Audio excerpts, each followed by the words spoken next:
Afrika'nın renginden Zambiya'dan merhaba.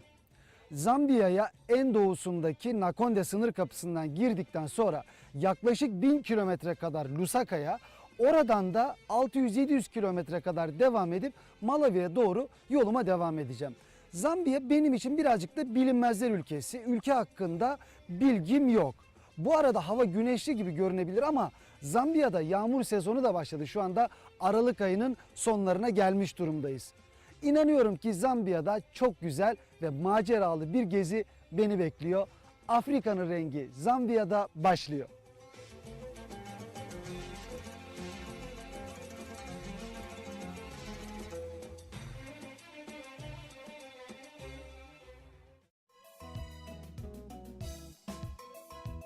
Eski adıyla Kuzey Rodezya olan Zambiya'ya doğudaki sınır kapısından giriş yapıp hemen kendime kalacak bir yerler bulmak için yoluma devam ettim.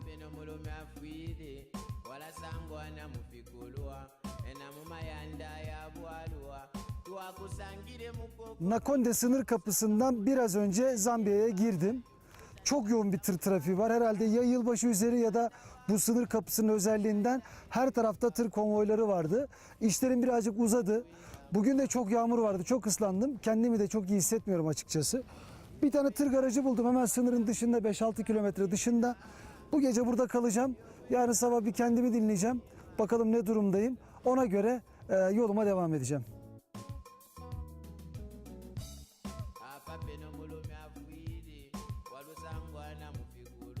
Sabah gün doğarken kalkıp bir şeyler yiyip garajdaki tır şoförleriyle sohbet edip yol hakkında bilgiler aldıktan sonra kampımı toplayıp başkent Lusaka'ya doğru yola çıktım.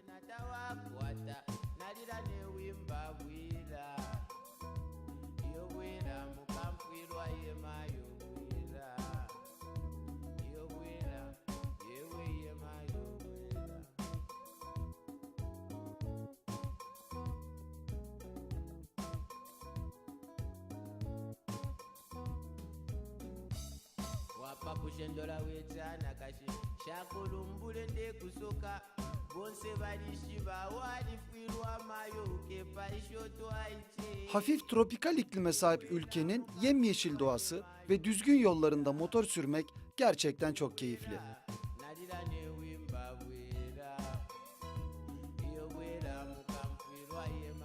Sınırdan Lusaka'ya doğru giderken bu bölge oldukça fazla tarıma elverişli bölge. Yolda farklı tipte Zambiya evleri gördüm. Hemen bir tanesinde durdum ve oradan biri çıktı. Bugün pazar, çok meşgulüm, birazcık acele etmen lazım dedi. Mike'la tanıştım. Mike 55 yaşında. I told the channel Mike is 55. Yes, But he said me you are look like older. Yes, yeah. Ben dedim ki ben 42 yaşındayım. O da bana dedi ki 42'sin ama sen dedi benden daha yaşlı gösteriyorsun dedi. Dedim benim hayatım hiç kolay olmadı. Böyle çalılardan yağmura karşı üst taraflarını kapattıkları şeyler var. Burası aslına bakarsanız mutfak ve ortada genellikle ağaç ve çako kullanıyorlar, odun kömürü kullanıyorlar. Burada da Afrika'nın hemen hemen her tarafında olduğu gibi içme suyu problemi var. Çok yağmurlu bir bölge.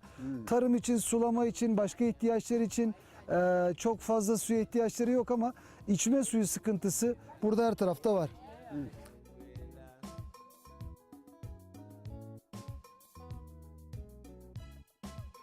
Burası oturma odası. Oturma odasında genel Afrika evi olduğu gibi temel ihtiyaçlar karşılanmış. İşte tabureleri var. Burada bir dolabı var, eşyalarını koymuş olduğu. Burada tencerelerini, tavalarını saklıyorlar. Çatı her zaman gibi ikinci katmanla kapatılmamış. Dediğim gibi ağaçlar ve çalılarla kapatılmış.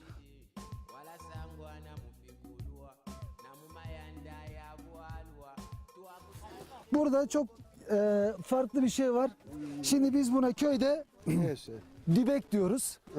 Bunda buğdayları bulgura çeviririz, başka bir şey yaparız. Burada genellikle kasava bitkisi yapılıyor. Kadınlar bunun içerisine o kök, beyaz kasava köklerini koyuyorlar ve burada eze eze bu kumaşın üstünde görmüş olduğunuz hale getiriyorlar. Şu hale getiriyorlar. Böyleyken kuruyor. Kuruduktan sonra iyice ufalıyorlar. Bu hale geliyor. Bundan sonra da daha da fazla ufalıyorlar ve un haline geliyor. Ondan sonra da ekmek yapıyorlar.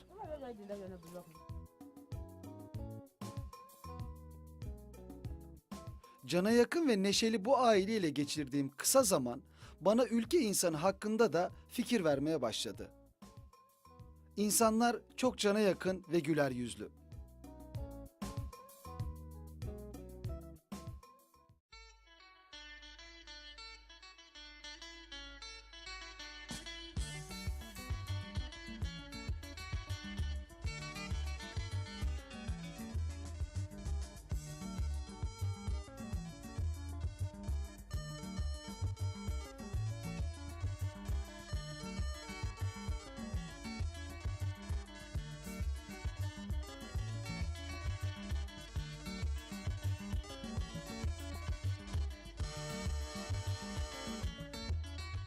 Yolumun üstünde giderken bu tür yapılar gördüm. Çalılardan, ağaçlardan yerler ve tamamen ağaçtan yapılmış kafesler var. Bunların içerisinde tavuk, horoz vesaire satıyorlar. Mesela bunun içerisinde de var. Aldığınız zaman ister kafesiyle ister kafessiz size tavuk satabiliyorlar. Bazen tanesi 2-3 dolar civarında, bazen 5 dolara kadar çıkabiliyor fiyatları.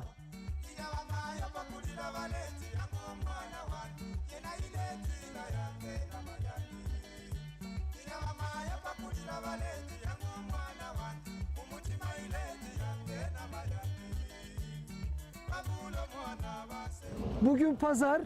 Pazar olduğu için de Hristiyan toplulukları kilise ziyaretlerine gidiyorlar. Aynı renk gömlekler giymişler. Çok şık da kıyafetleri var. Where is my brother? Yeah, come here please. Biraz önce sohbet ettik ve ben Zambiya'dan nefret etmeye başladım. How old are you? I'm 66 years. Bu beyefendi 66 yaşında. But I'm 42.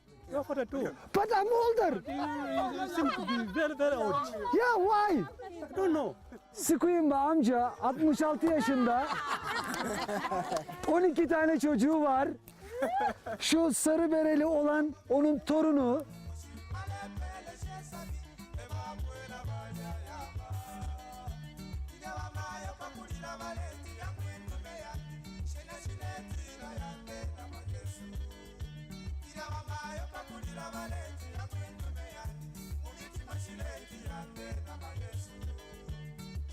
Yol üzerinde köylü kadınlar mantar taşıyorlar. Sizi bilmiyorum ama ben hayatımda ilk defa bu kadar büyük mantar gördüm. Böyle bir yolculukta yapılabilecek en büyük hata tadını veya doğruluğunu bilmediğiniz mantar yemek. Çünkü mantar zehirlenmesi hiçbir şey zehirlenmesine benzemez. Belki bunlar zehirli mantar değil ama ben bilmediğim için bunu almayacağım ve yemeyeceğim ama şunu farklı şekillerde mantarlar var. Çok enteresan. Hayatımda ilk defa bu kadar büyük mantar görüyorum.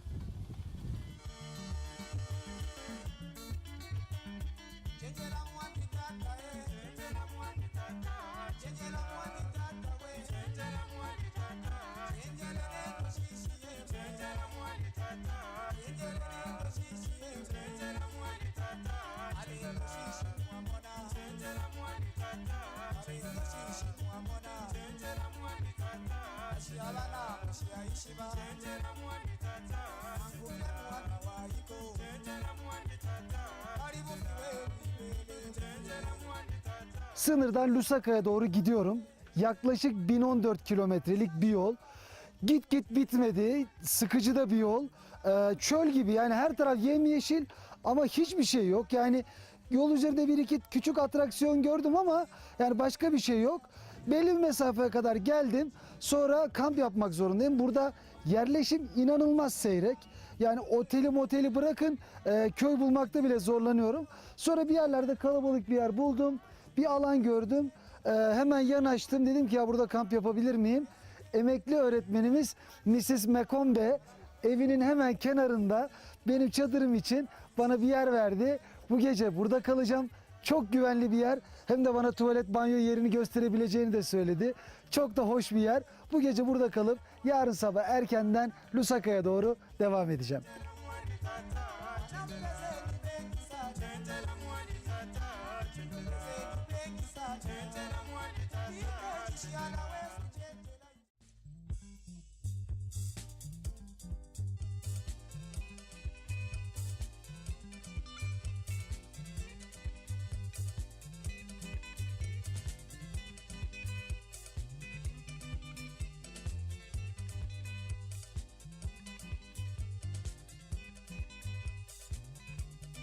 Harika bir gecenin sabahında yoğun sisin kapladığı yollardaki satıcılar patatesten mantara değişik ürünlerini satıp hayatlarını kazanmaya çalışıyorlar.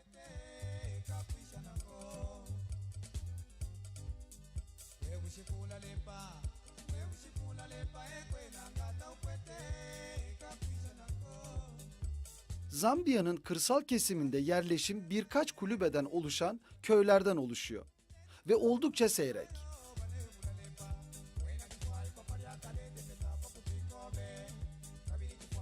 Halkın hemen hemen hepsi tarımla uğraşıyor. Modern teknoloji ile yapılan tarımın yanı sıra bu araçları alamayan halk geleneksel yöntemler kullanıyorlar.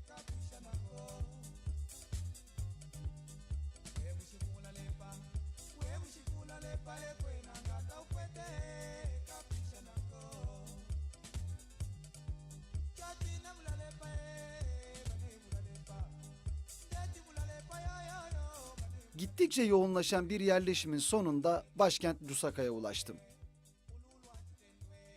24 Ekim 1964 yılında İngilizlerden bağımsızlıklarını ilan eden Zambiya'nın nüfusu 2007 yılı verilerine göre yaklaşık 8,5 milyon. Hafif tropikal iklime sahip ülkede özellikle Aralık'tan Nisan ayına kadar devam eden yoğun yağmur sezonu kimi zaman doğal felaketlere yol açabiliyor. Farklı etnik gruplardan oluşan halkın en büyüğü Bantular. Bantuları Bembalar takip etmekte. Siyaset ve ticaret yapan halkın çoğunluğu ise ülkenin güneyinde yaşayan Rotseler. Denize sınırı olmayan ülkenin komşuları kuzeyde Kongo, doğuda Tanzanya, Malawi ve Mozambik, güneyde Zimbabwe ve Namibya, batıda Angola. Halkın büyük çoğunluğunun tarımla uğraştığı ülkede resmi dil İngilizce olmasına rağmen 30'dan fazla kabile lehçesi kullanılmakta. Bağımsızlık sonrası Hristiyanlık dininin oldukça fazla yayıldığı ülkenin hemen hemen yarısı bu dine inanmakta. Geri kalan halk halen yerel dinlere inanırken İslamiyet'in oranı ise %1 civarında.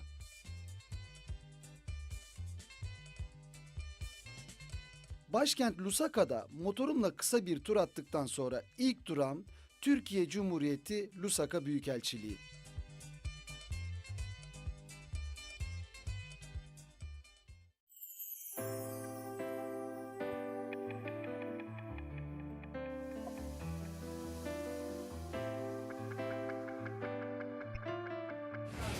Lusaka'da Türk Büyükelçiliğine gittim. Oradaki arkadaşlar da sağ olsunlar çok iyi karşıladılar bizi. Her zaman olduğu gibi sordum. Dedim ki ya burada kim var kim yok Türklerden. Çünkü ne yaparsanız yapın bir Afrika toprağında veya başka bir ülkede kendi memleketinizden insanlarla konuşmak, onlarla tanışmak istiyorsunuz. Çünkü bir sürü konuda bize yardımcı oluyorlar. Yanımda iki tane arkadaşım var. Bir tanesi Erkan, bir tanesi Erman. Erman'la başlamak istiyorum. Çünkü Lusaka'ya önce Erman gelmiş. Ondan birazcık bilgi alacağım. Evet. Erman ne zaman geldin Türkiye'den Lusaka'ya? Tam 3 sene oldu. Tam 3 sene. Tam 3 sene oldu. Ne iş yapıyorsun Erman burada?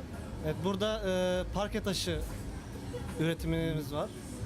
Seramikler gördüm Makine- dükkanda. Evet, seramik satışımız var. Türkiye'den mi ithal Tabii ediyorsun? Türkiye'den getiriyoruz. Ha, tamam o zaman hükümetimiz seni seviyordur. Onlar Tabii. yani ihracata destek veriyorlar. Veriyorlar, kesinlikle veriyorlar. Zambiya insanının çalışma tertibi, çalışma prensibi nasıl sence? Evet, ağırlar. Özellikle bizim milletimize göre, Türklere göre biraz ağırlar. Tabii belli bir süre boyunca ilk zamanlar zorluk çekiyorsunuz. Ama şu an 3 sene sonunda diyebilirim ki ya istediğim performansa şu an ulaşabiliyorum. Kazandığın parayla galiba Türkiye standartlarında birazcık üstünde yaşıyorsun maşallah. Tabii. Evini falan da gördüm. Tabii. Çok güzel bir yerde oturuyorsunuz. Yani demek ki burada burada çalışıp hani birazcık sınırlarımızı aşıp ki senin yaptığında iyi bir şey. Türkiye'nin ihracatına katkın da oluyor bir şekilde. Evet. Yani o sınırları aşıp birazcık cesaret mi gerekiyor buraya gelmek için? Kesinlikle. Yani aklının bir kenarında en ufacık bir yerinde ya gideyim şu Afrika'yı göreyim diye bir düşünce varsa mutlaka gelsinler görsünler. Peki anne baba. Şimdi tamam hanımını alırsın sözün geçer. Çocuğunu alırsın sözün geçer. Ama yani şimdi ben yolculuğa çıkarken ki ailem buna alışık. Ya gene mi falan ne Afrikası bunlarla bu tepkileri çok karşılaştım. Ki sen yerleşmeye geliyorsun bütün düzenini bırakıyorsun. Aile ne dedi? Öncelikle şunu da belirteyim, ben bir evin bir çocuğuyum. Maşallah. Ona rağmen geldim. Tabii ilk baş yadırgıyorlar, istemiyorlar. Ama ben çok kararlıydım gelmekte. O kararımı görünce, kararlı olduğumu görünce onlar da tabii senin mutluluğun önemli dediler. Ben burada mutlu olacağıma inandım. Mutlusun. Çok mutluyum. Şunu söyleyebilirim. 28 yaşında üniversite mezunu pırıl pırıl bir Türk genci yapması gerekeni yapmış. Cesaretini kullanmış. Ailesi belki karşı çıkmış ama sonunda arkasında durmuş. Lusaka'da hakikaten tanınan, bilinen, iyi bir ticareti olan, hayatı düzgün bir adam. Öteki tarafta da ülkemizin birazcık doğusundan, Kayısı diyarı Malatya'dan bir kardeşimiz var. Aynı zamanda benim adaşım. Lusaka'da nasılsın? Lusaka'da çok iyiyiz. Çok iyisin. Çok iyiyiz. Benim Sen kaç yaşındasın? 37. Maşallah. Yaşım 37. 1,5 sene oldu biz buraya geleli. Sağ olsun ilk geldiğimde Erman ağırladı beni. Erman'ın misafiri olduk. Erman bize abilik yaptı burada. Yaş küçük ama, Yaş küçük ama Erman büyük oldu. potaya ilk Erman girdi burada. O bizim abimiz burada. Bize sağ olsun desteklerini maddi manevi esirgemedi. Biz de burada inşaat işleri yapıyoruz. Türkiye'den inşaat malzemeleri getirip toptan satmaya çalışıyoruz. Bunun yanında nasipse inşaat yapmaya başlayacağız burada.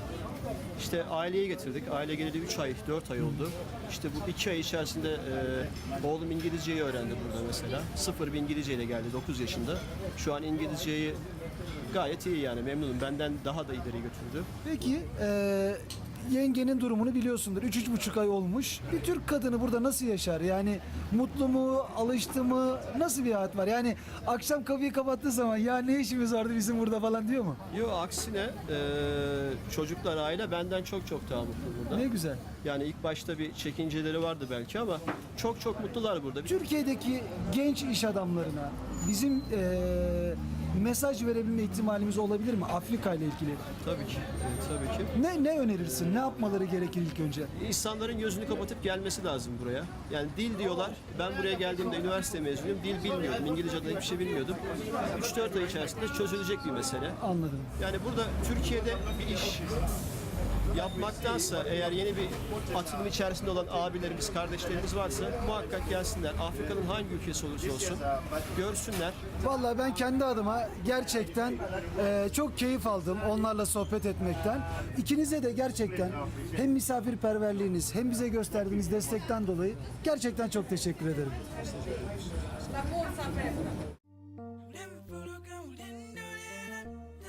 Beni misafir eden Erman'ın evinden çıkıp Lusaka sokaklarını gezmeye başladım.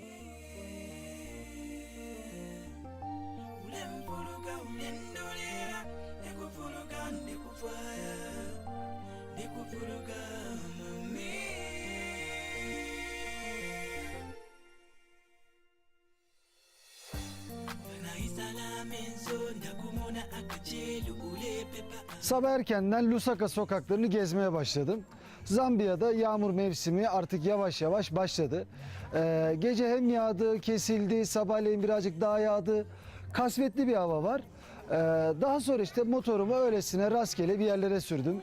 Yolda insanlarla tanıştım. Sonra Colin'le tanıştım. Colin, what's the village name again? Karingaringa. Karingaringa. Yes. Karingaringa mahallesine geldim. Burada pirket evlerde yaşıyor insanlar. Dedim ki ya ben merak ediyorum hani bu insanlar nasıl yaşar, senin halkın nasıl yaşıyor? Gel benim evimi gör dedi, izin verdi. Şimdi onunla beraber, Colin'le beraber Karingaringa'da gidip bir Zambiyalı'nın, bir Lusakalı'nın, ortalama bir vatandaşın yaşadığı evi göreceğiz. Güne yeni başlayan mahalleyi Colin'in rehberliğiyle gezmeye devam ettim.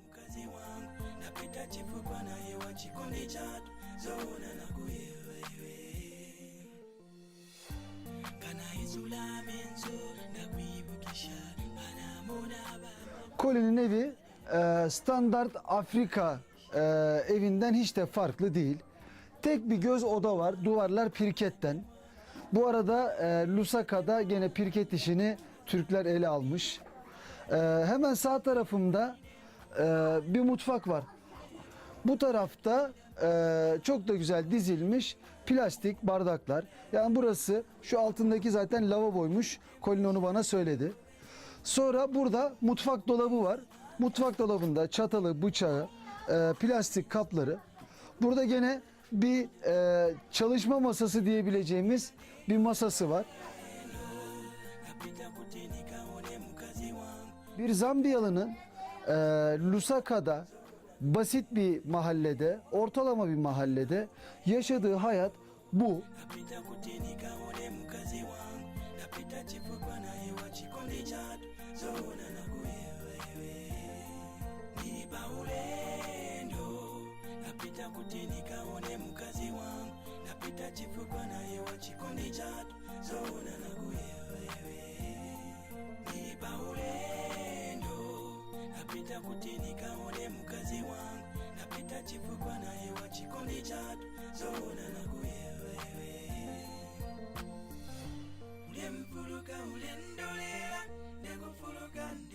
Evlere dikkat ettiyseniz dört duvardan oluşan alanlar.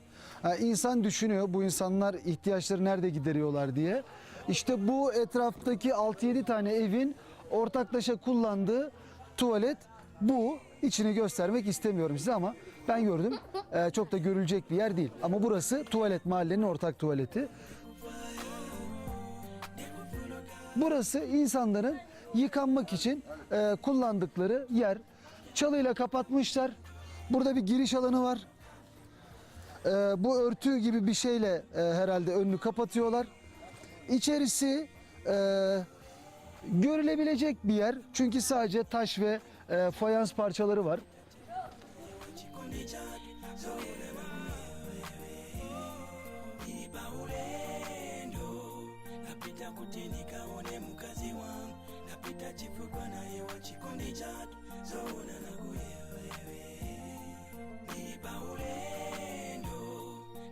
Lusaka'nın arka sokaklarındaki hayat işte böyle devam ediyor.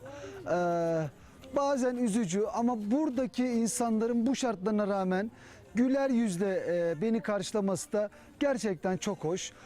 Saat 8.30'a geliyor ve başkent Lusaka'da hayat başladı. Şimdi artık buradan çıkıp çok da uzak olmayan 1-2 kilometre sonra şehir merkezine gidip şehir hayatı nasıl, orada insanlar neler yapıyor onları görmeye çalışacağım.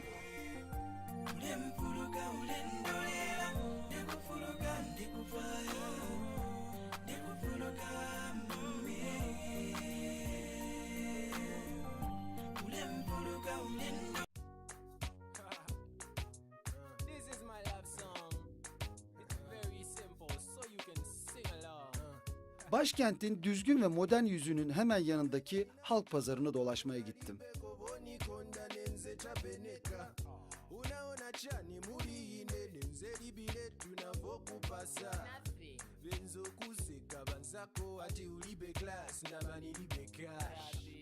Lusaka'da Mutendere pazarını geziyorum. Domatesleri gördüm. Dediğim gibi Zambiya tarımda çok gelişmiş bir ülke ve gelişmeye devam ediyor. Tarım yönünde çok ciddi yatırımları var. Pazarda domates fiyatlarını görünce burada durup size bir şey anlatmak istedim. Burada 1000 kıvaçadan 3000 kıvaçaya kadar domates kalitesine göre domates görmek mümkün. Ben Lusaka'ya ilk vardığımda çeşitli ihtiyaçlarım vardı. Hem kozmetik ihtiyaçlarım hem de yiyecek ihtiyaçlarım. Bir süpermarkete gittim. Oradayken de birazcık alışveriş yaptım. Kalacağım yer için işte ev alışverişi falan. Domates aldım. 15.000 kıvaça ödedim. 15.000. Buraya geldiğimde 1000'den 3000'e kadar domates var. Dolayısıyla bu pazarı dolaşırken süpermarkette ne kadar büyük bir kazık yediğimin farkına vardım.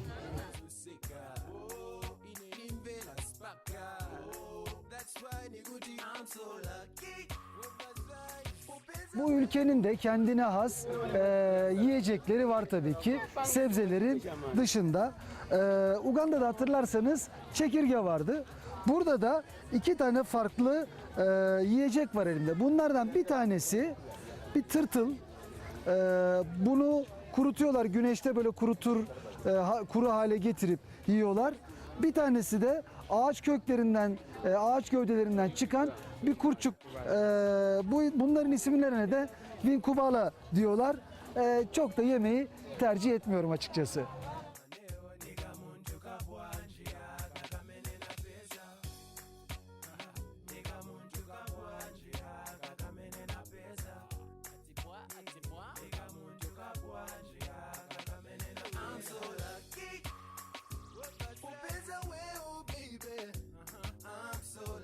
Zambiya'da tarımın bu kadar gelişmesi tabii tezgaha da yansıyor. Sokak arasında gördüğümüz bu tezgahta ürünler gerçekten ekonomik, ucuz. İnsanlar bunları alabilecek düzeyde. 1 doların yaklaşık 5000 kıvaça olduğunu söylersem bu tezgahta satılan yiyecekler işte 1000 kıvaça, 2000 kıvaça, dolmalık biber 1000 kıvaça, yani 5'te 1 dolar fiyatı. Bu fiyatlara burada tezgahlarda ürün bulmak çok mümkün.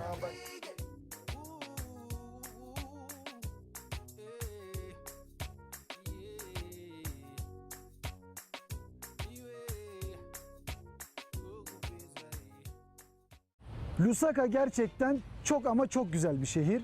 Binaları, insanları, insanların yaklaşımları, caddeleri, trafik kuralları gerçekten çok gelişmiş ve çağı yakalamış. Hatta bazı bölümlerde çağı yakalarken bunun maliyetleri galiba insanların cebine yansıyor. Çünkü Zambiya'daki Lusaka, başkent Lusaka inanılmaz pahalı bir şehir. Yani en ucuz oteller 100 dolar, işte yemekler çok pahalı. Şu ana kadar Afrika'da ödediğim en pahalı benzin parasını bu ülkede veriyorum. Litresine yaklaşık 1.65 Amerikan doları gibi bir para veriyorum ki Afrika'da yarısına, hatta Kuzey Afrika'da 25 sente falan yakıt almıştım. Tabii böyle bir şey olunca ister istemez bu şehirde çok para harcanıyor. Ama Allah'tan yanımda çok iyi bir rehberim vardı, Erman vardı. Daha önce onunla da konuştuk, hayatıyla ilgili konuştuk. Burada benim kaldığım sürece bana gerçekten çok yardım etti. İşte birazdan buradan Lusaka'dan çıkıp Malawi'ye doğru gideceğim. Yaklaşık 600 kilometrelik bir yolum var. Erman dedi ki tamam, son noktaya kadar seninle geleceğim. Buradan şurada bir göbek var. Göbekten artık sağa dönüp Malawi'ye 600 kilometre yola başlamak için Erman dedi ki son noktaya kadar ben seninle beraberim. Ona her şey için, ama her şey için çok teşekkür ediyorum. Türkiye'ye gelecek. Türkiye'ye geldiğinde de ben onu gezdireceğim. Görüşürüz kardeşim.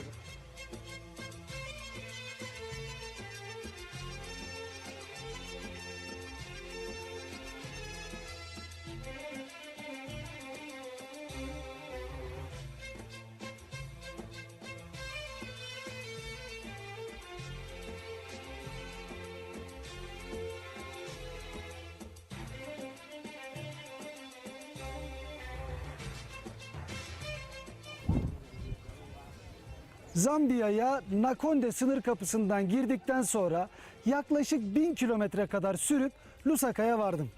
Lusaka'da gerçekten çok iyi zaman geçirdim. Çünkü orada yeni yeni yerleşmeye başlamış Türk arkadaşları buldum ve bildiğiniz gibi burada bizim Türk Büyükelçiliğimiz de var ve oldukça fazla iyi çalışıyorlar. Burada yine insan hayatlarına dahil olmaya çalıştık. Çarşısında, pazarında dolaştık. İnsanlar nerede yaşıyor? Orta düzeydeki halk nerede yaşıyor?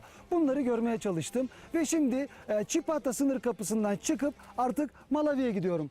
Bu taraf Zambiya, bu taraf Malawi. Afrika'nın rengi Malawi'de devam edecek.